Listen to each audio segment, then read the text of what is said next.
nominally နော်ခွန်တ80နှစ်ပေးတာကိုနှစ်ခတ်ပါဝရှိန်ထုတ်ရအောင်နော်မနေ့ကလည်းပြထားပါတယ်ဆိုတော့ကျွန်တော်ဒီအပိတ်ကိုလိုချင်တာဒီအပိတ်ကတော့ဘယ်လိုလာလဲ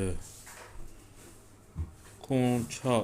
3ရနှစ်ခတ်5ပိတ်တယ်ရှင်5 3ရနှစ်ခတ်5ပိတ်တယ်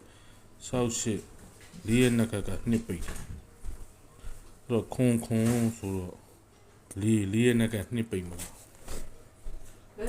နော်2ပိတ်မယ်2ပိတ်မယ်ဆိုတော့သူကဘယ်လိုလာလဲဆိုတော့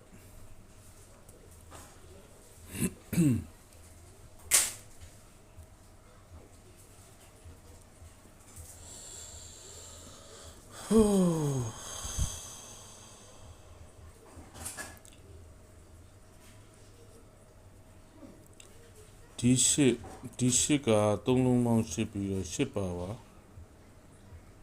3လုံးပေါင်း3တယ်ဒီ6ပါပါက3လုံးပေါင်း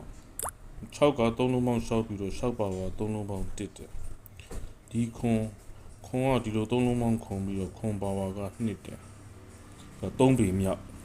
4မိမှာပြီးမလား4မိမှာပြီးမလားဆိုတော့အခုစောတော့နက်ခတ်ရိုက်သလိုခွန်4ဆို4ရဲ့နက်က2ပိတ်ရှိနေတယ်ဆိုတော့8နဲ့2နဲ့ဖြစ်နေတယ်ဆိုတော့ဒီ4ကဒီလို4ရမယ်ဆိုရင်ဒီ3လုံးပေါင်း4ရမယ်ဒီ3ညောင်မကြည့်နဲ့နော်ဟုတ်လားဒီ4ကဒီလို4ရမယ်ဆို2ရှိနေတဲ့အတွက်4ထည့်ရမ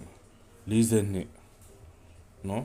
42ဆိုတော့42ထည့်လိုက်ပြန်တော့ဒီ4ပါဝါကဒီလို9ရမယ်ဆိုတော့မကိုက်တော့ပြန်နော်4ပါဝါ3ညကြီးဖြစ်နေတယ်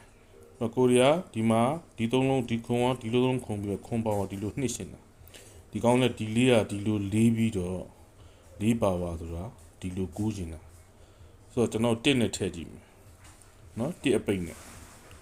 နော်6ပိတ်1အပိတ်နဲ့ထည့်မယ်ဆို51ဆိုတော့ဒီ4ကဒီ3လုံးပေါင်း4တဲ့အတွက်ဆိုတော့8ရှိတဲ့အတွက်51ထည့်လိုက်တော့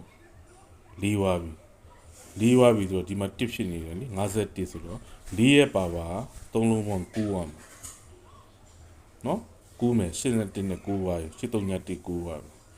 အဲ့တော့51ကိုတအားကြိုက်တယ်ပါဝါကနန်းညီနေတယ်နော်ဟောဒီမှာလည်းသူ့မူကပေးနေခွန်လေးတဲ့4ရဲ့နက်က2ဖြစ်နေဆိုတော့ကြိုက်တယ်လို့ထိုး6ပရိတ်ကိုနော်6ပရိတ်ကိုကြိုက်တယ်6ပရိတ်ကိုကြိုက်တာမှာ51ကိုကြိုက်တယ်51 42